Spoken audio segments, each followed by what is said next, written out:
Tempat yang kedua adalah Ainul Hayah atau mata air abadi.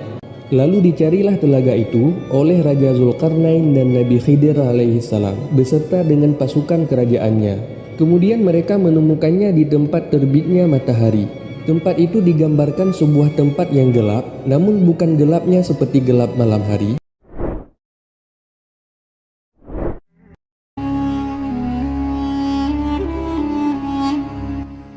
Bumi ini sangat luas, terdiri dari daratan dan lautan terbentang tak terkira. Pastinya masih ada di sana tempat-tempat yang masih misterius, dan bahkan belum pernah terpecahkan tentang keberadaannya. Sahabat History TV yang dirahmati Allah, video kali ini kita akan membahas tempat-tempat tersebut berdasarkan apa yang tercantumkan di dalam Al-Quran. Untuk itu, di video kali ini kita akan membahas tentang 5 tempat misterius di dalam Al-Quran yang belum ditemukan.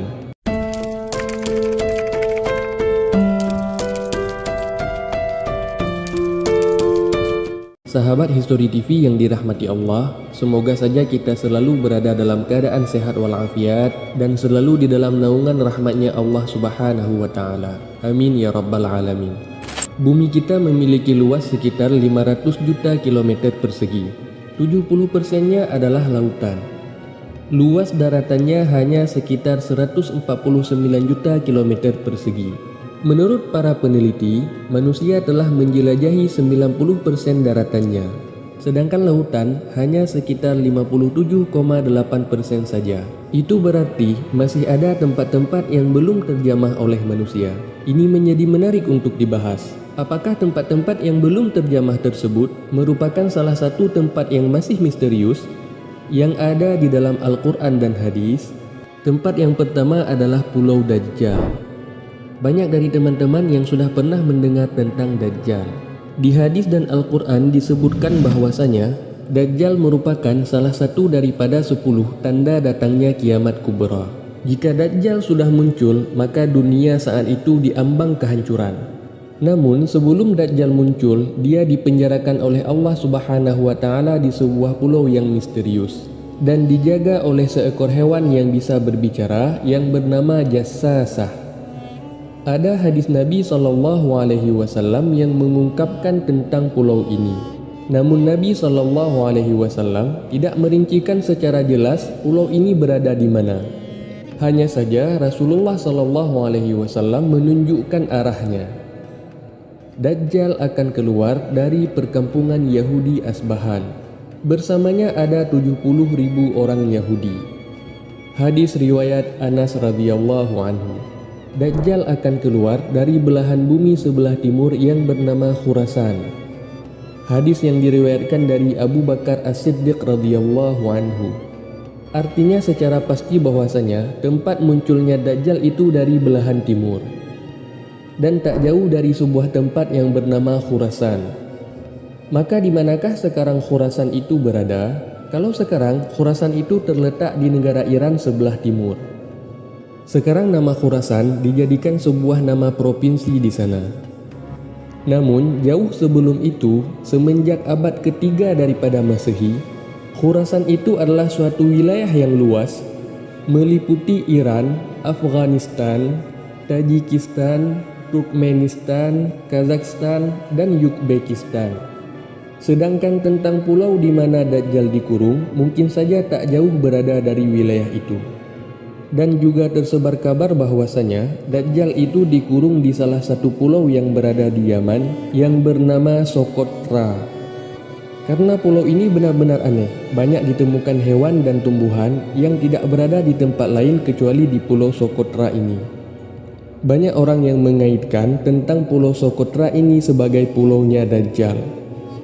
Namun ada pula yang mengatakan Dajjal di segitiga Bermuda. Dan ada juga beberapa pendapat lain yang menyebutkan bahwasanya pulau Dajjal ini di mana sebenarnya. Ada banyak pendapat mengenai hal ini, tapi intinya adalah tempat Dajjal di mana dipenjara itu di sebuah pulau. Dan satu-satunya orang yang pernah ke pulau itu dan bertemu langsung dengan Dajjal adalah Tamim Ad-Dari, seorang sahabat Nabi yang hidup di zaman Nabi SAW. Tamim Ad-Dari tak sengaja bertemu dengan Dajjal. karena ketika itu kapalnya terombang-ambing di lautan selama 1 bulan dan terdampar di sebuah pulau yang entah berada di mana. Logikanya teman-teman, kejadian Tamim Ad-Dari ini tak pernah terulang lagi, dan bahkan sampai saat ini bisa disimpulkan bahwasanya pulau di mana tempat Dajjal dipenjara memiliki lokasi yang tidak biasa, atau bisa juga dibilang dia bukan berada di dimensinya manusia, makanya tidak bisa ditemukan.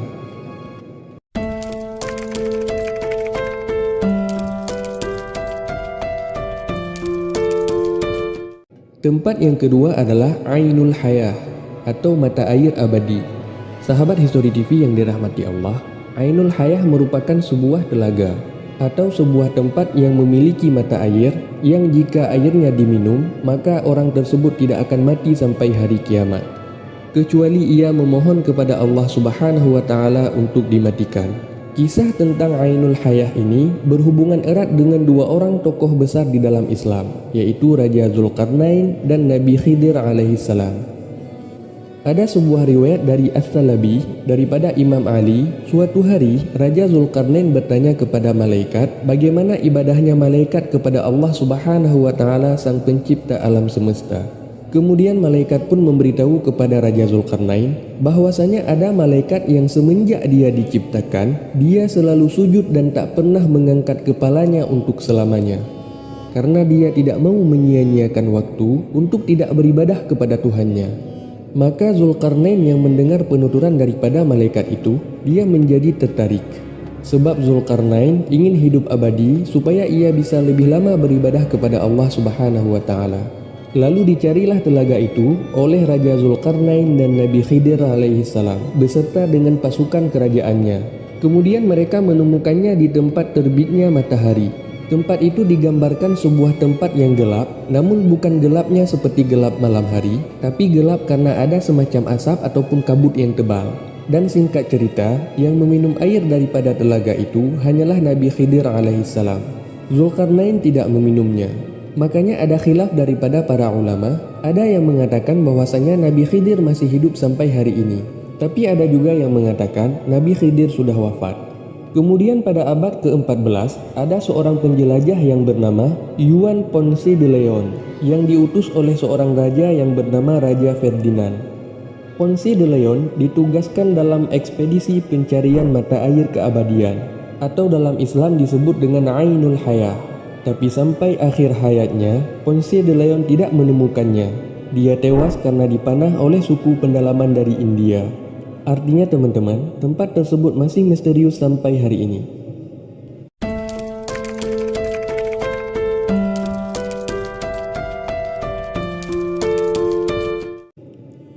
Tempat yang ketiga adalah tembok besi Raja Zulkarnain.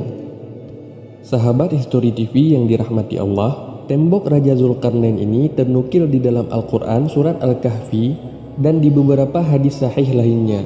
Singkatnya, tembok besi yang dibuat oleh Raja Zulkarnain ini berfungsi untuk mengurung 2 kabilah perusak, yaitu Ya'jud dan Ma'jud. Tembok ini akan runtuh ketika dunia diambang kiamat, dan kaum di dalamnya akan melakukan perusakan di seluruh dunia. Jumlah kaum ini sangatlah banyak. Diriwayatkan kalau ada satu manusia, berarti jumlah Ya'jud dan Ma'judnya ada 999. Menurut survei pada tahun 2021, penduduk bumi ada 7.888 miliar. Artinya jumlah Ya'jud dan Ma'judnya adalah 7.888 miliar dikalikan dengan 999. Pastinya itu adalah jumlah yang luar biasa banyak. Bayangkan teman-teman, kalau mereka semuanya keluar, pasti bumi ini akan padat dan berdesak-desakan. Dan logikanya, di mana lokasi lubang mereka ini kalau jumlahnya saja begitu besar? Dan mungkin saja mustahil kalau itu hanya berada di sebuah pulau. Untuk jumlah sebanyak itu dibutuhkan minimal sebuah benua yang sangat luas. Dan jawaban yang paling masuk akal adalah tembok Zulkarnain bisa saja berada di dimensi yang lain. Atau memang Allah Subhanahu wa Ta'ala tutupi atau dibedakan dengan dunia manusia.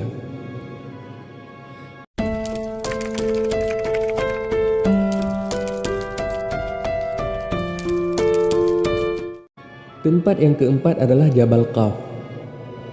Sahabat History TV yang dirahmati Allah, tadi kita sudah berbicara tentang pulau, telaga, dan tembok misterius. Kali ini tempat yang misterius adalah sebuah gunung. Kisahnya pernah disabdakan oleh baginda Nabi SAW ketika sahabat beliau yang bernama Abdullah bin Salam tengah bertanya kepada Nabi SAW, "Ya Rasulullah, dengan apa bumi ini bisa tenang?" Nabi SAW bersabda, "Dengan beberapa gunung." Kemudian Abdullah bin Salam melanjutkan bertanya, "Lalu dengan apa gunung-gunung itu dikokohkan?" Nabi SAW bersabda, "Dengan gunung Qaf, yang terbuat dari batu zamrud hijau dan birunya langit." Dan para ahli tafsir mengatakan bahwasanya gunung Qaf merupakan induk dari semua gunung yang ada di dunia ini. Ada beberapa pendapat mengenai gunung Qaf ini. Raja Zulkarnain pernah naik ke gunung ini. Mengenai letaknya, ada di antara Yordania dan Arab Saudi.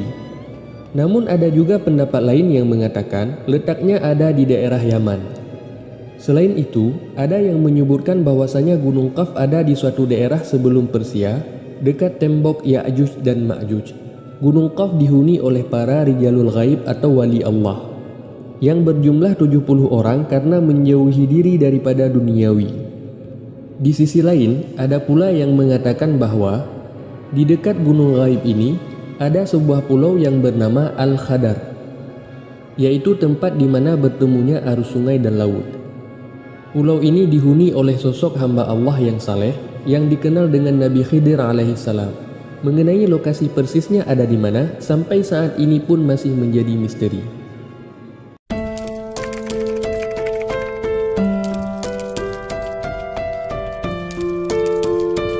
Tempat yang kelima adalah istana kerajaan Nabi Sulaiman. Kalau dinilai dari sisi kekayaan, mungkin sultan-sultan yang ada di Indonesia tidak ada apa-apanya jika dibandingkan dengan Raja Sulaiman. Nabi atau Raja Sulaiman adalah sosok orang terkaya yang sebenarnya. Beliau berkata, "Ya Tuhanku, ampunilah aku dan anugerahkanlah kepadaku sebuah kerajaan yang tidak dimiliki oleh siapapun setelahku. Sungguh, Engkaulah yang Maha Pemberi." Al-Quran, Surat Sad ayat 35. Dikatakan kepadanya, "Masuklah ke dalam istana." Maka tak kala ia melihat lantai daripada istana itu, dikiranya adalah kolam air yang besar, dan disingkapkannya kedua betisnya. Berkatalah Sulaiman, "Sesungguhnya ia adalah istana licin yang terbuat dari kaca." Berkatalah Balqis, "Ya Tuhanku, sesungguhnya aku telah berbuat zalim terhadap diriku, dan aku berserah diri bersama Sulaiman kepada Allah, Tuhan semesta alam." Al-Quran, Surat An-Naml ayat 44. Saking luar biasanya bentuk daripada istana ini sampai-sampai ternukil di dalam Al-Quran. Menurut beberapa para ahli sejarah, istana megah Nabi Sulaiman dibangun oleh para manusia dan bangsa jin. Makanya istana dari Nabi Sulaiman ini istimewa. Tidak bisa jika dibandingkan dengan bangunan-bangunan modern seperti sekarang ini. Istana Nabi Sulaiman disebut dengan Solomon Temple atau Kuil Sulaiman. Hal ini sesuai dengan literatur bangsa Yahudi. Istana Nabi Sulaiman alaihissalam sekarang sudah tidak ada lagi. Yang tersisa hanyalah tembok sebelah barat daripada bangunan kuil. Bagi orang Yahudi, bangunan ini dinamai dengan Kuil Wailing Wall atau tembok ratapan. Nah, selama pemerintahan Hizkia, perluasan tembok ini dilakukan sampai ke arah barat, yang sekarang kita kenal dengan nama Kota Lama Yerusalem. Pada tahun 2005, seorang arkeolog bernama Ailat Mazar menemukan sisa-sisa peninggalan kerajaan Nabi Sulaiman. Dia menemukan situs pintu gerbang dengan lengkungan setinggi 18 meter. Maka karena ditemukan benda-benda itu, mereka melakukan penggalian besar-besaran sampai ke Masjidil Aqsa, yang akhirnya memicu kemarahan umat muslim di seluruh dunia karena ditakutkan sebab daripada penggalian itu akan merubuhkan Masjidil Aqsa. Lalu 2 tahun kemudian di tahun 2007 ditemukan kembali reruntuhan bangunan yang mereka yakini sebagai reruntuhan kuil Nabi Sulaiman. Kuil itu berada di sebelah Masjidil Aqsa. Walaupun bangunan kuilnya sudah terlihat hancur, para ahli sejarah yakin kuil Nabi Sulaiman masih bisa diangkat untuk dilihat.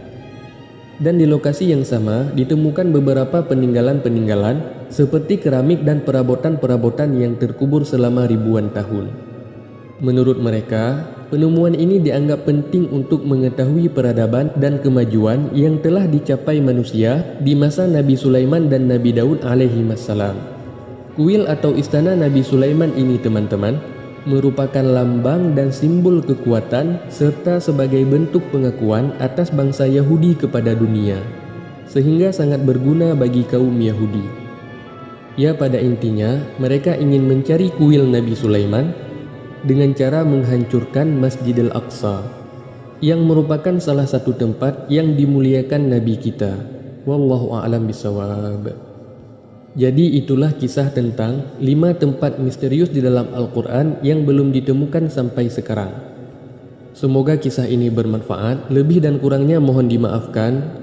Yang benar datangnya daripada Allah Subhanahu wa Ta'ala, khilaf atau keliru itu datangnya dari pribadi saya sendiri selaku manusia biasa. Sampai ketemu lagi di kisah-kisah yang seru dan penuh makna selanjutnya. Saya akhiri, wassalamualaikum warahmatullahi wabarakatuh.